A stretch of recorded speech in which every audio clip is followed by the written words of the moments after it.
Imagine launching a project without a map or mission statement. Skipping the project charter risks confusion and misalignment.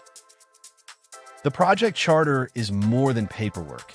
It's your blueprint for success, alignment, and clarity throughout the project. Let's walk through, step by step, how to create an effective project charter. Start with the project purpose and objectives. Be clear, what problem does your project solve, and what are you achieving? Avoid vague statements. Specifics give direction and meaning. Next, outline the scope. Define exactly what's included and what's not to prevent scope creep. Use a template.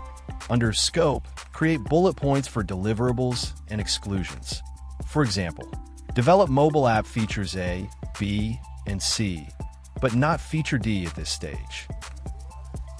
Identify key stakeholders and roles. List sponsors, team members, and anyone impacted by the project. Templates often show this as a simple table: name, role, responsibility. Never assume roles.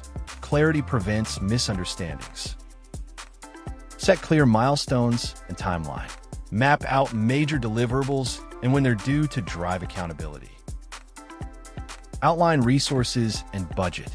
List people, tools, and funding required, with headings for personnel, software, equipment, and estimates. Validate your numbers. Don't guess. Accurate resources and budget estimates are essential. Highlight risks and constraints.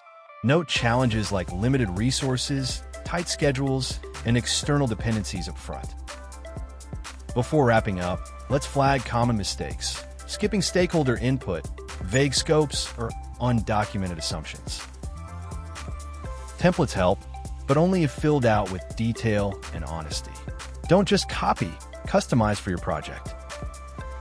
With these steps, you're ready to build your project charter. A strong charter guides your project, rallies your team, and sets you up for success from day one.